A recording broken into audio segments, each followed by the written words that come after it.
अभी देखो जैसे ये कॉलम है, ठीक है, ये कितने का है, नीचे में है 250 का, और ऊपर में कितना बनने वाला है 200 का।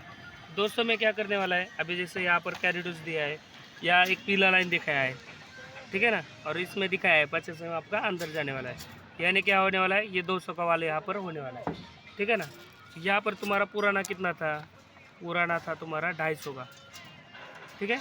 अब ऊपर जाके क्या हो रहा है, ऊपर हो रहा है 200 mm का, ठीक है ना। ये 250 का था, 200 का, मतलब कितना रिड्यूस हो रहा है 50 mm। तो 50 mm में क्या करना है, 2 बेंड एक मार के, वही मतलब ये सरिया से जैसे यहाँ बेंड किया है, नीचे एक और ऊपर एक बेंड किया है, तो ये बेंड का डिस्टेंस कितना होना चाहिए या इसका हाइट कितना होना चाहिए। तो इसका जो हाइट है ना, वो हमको एक आईएस कोड के हिसाब से हमको रखना होता है, इसकी हाइट, ठीक है ना। तो इसकी हाइट मतलब ये वर्टिकल है ना, ये यहाँ से बेंड होगा, पहला उधर जाएगा, यहाँ दूसरा बेंड होके सीधा इसके साथ में जाएगा। तो ये कंटिन्यू रखने वाले, बस इस बात को रिड्यूस करने वाले, मतलब ये यहाँ पर रिड्यूस करने वाले वाल को। तो ये बार को ऐसा ही कंटिन्यू रख के मतलब जॉगल अंदर ले लेंगे। तो कैसे लेना है, इसका फॉर्मूला है 1s6। 1s6 क्या है, जब हमना 2 वर्टिकल रहता है, वर्टिकल को भी 1s6 में बेंडिंग करते हैं, उसकी बेंड मतलब बेंडिंग जॉगल मारने के लिए। तो वही हम यहाँ पर भी ले रहे हैं, कहाँ पर, जैसे कि कोई भी वाल साइज़ कम होती है वहाँ तक, जिससे आपका बीम डेप्थ जैसे 1s6 में आना चाहिए। अभी यहाँ मेरा बीम डेप्थ कितना है, 700 mm है, कितना है 700 mm का डेप्थ है। तो 700 mm है और मेरा 1s6 कितना है, 1 यानी कितना है हमारा 50 mm है, रिड्यूस 50 mm। तो 50 क्या करेंगे गुना 6, तो कितना आता है 300 mm। ये 300 mm के अंदर में मेरा डेप्थ है, मतलब मेरा सेफली मैं कहाँ पर भी इसको बेंड करके दे सकता हूँ। यानी बीम बॉटम से आप 100 mm नीचे कर दीजिए बीम बॉटम से, या स्लैब बॉटम से 100 mm या 50 mm से नीचे भी कर सकते हैं। उसमें जो सरिया है, मतलब बीम का सरिया या कोई स्लैब का सरिया नड़ना नहीं चाहिए, इसके वजह से अपने को जिधर किधर भी आप बेंडिंग कर सकते हैं, ठीक है ना। जैसे स्लैब लेवल से नीचे आप यहाँ पर रख लिया मान लो से नीचे, क्योंकि हमारा जो बीम का जो बार है उसमें कोई नड़ेगा नहीं और बराबर ही अच्छे से तरीके से जाएगा। तो इसके अंदर में हमारा जो है ये ऐसी बीम रहेंगी और बीम बराबर बार है यहाँ से बेंड होके ऐसा होके इसके यहाँ से जाके चला जाएगा सीधा, ठीक है ना। इसके लिए यहाँ पर है देखो, इधर एक बेंड किया, इधर एक बेंड कर दिया।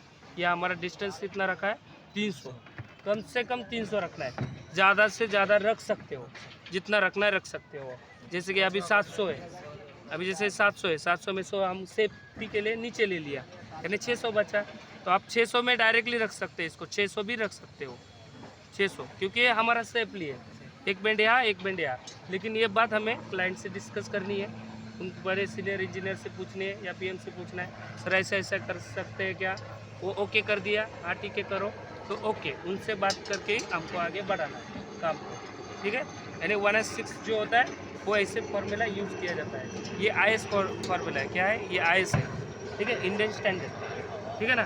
तो इससे कैसे भी जहाँ पर भी जाएंगे आप 100 mm या आपका जो भी डेप्थ है, जैसे कि मान लो 100 mm बार आई है, रिड्यूस हो रहा है, इसको चेक करेंगे तो ये 600 में भी आप आराम से कर सकते हैं। लेकिन मान लो इसमें डेप्थ रहता, बीम डेप्थ रहता 300 का, या बीम डेप्थ रहता मान लो 300 का और आपका आ रहा है 600 का, तो ऐसे टाइम में आपको नीचे से ही लेना पड़ता है। तो ये यहाँ से लेना पड़ता है, एक तो उसको ये कंडीशन नहीं चलेंगी, तो ऐसे टाइम में क्या करना पड़ता है, यल मारना पड़ता है और दूसरा वाला नया सरिया इसके अंदर एलडी डालना पड़ता है, ठीक है। ये आपका वाल है और ऊपर का ऐसा वाल नीचे का। तो यहाँ पर जैसे मान लो ये 100 mm है और ये बीम का टेप है सिर्फ 600 नहीं 300 बीम का टेप है, मान लो 300 और आ रहा है आपका कितना 600, तो 600 इसमें बैठ रहा है क्या, नहीं। ऐसे टाइम में क्या करना है, इस बार को यहाँ पर टर्मिनेट कर लेना है और उधर से दूसरा एलडी डाल के आपको नया ले लेना है। तो इसका साइड इंस्ट्रक्शन या ड्राइंग लेना इम्पोर्टेंट है, ठीक है ना। तो ऐसे कॉलम रिड्यूस किया जाता है, ठीक है ना। ओके।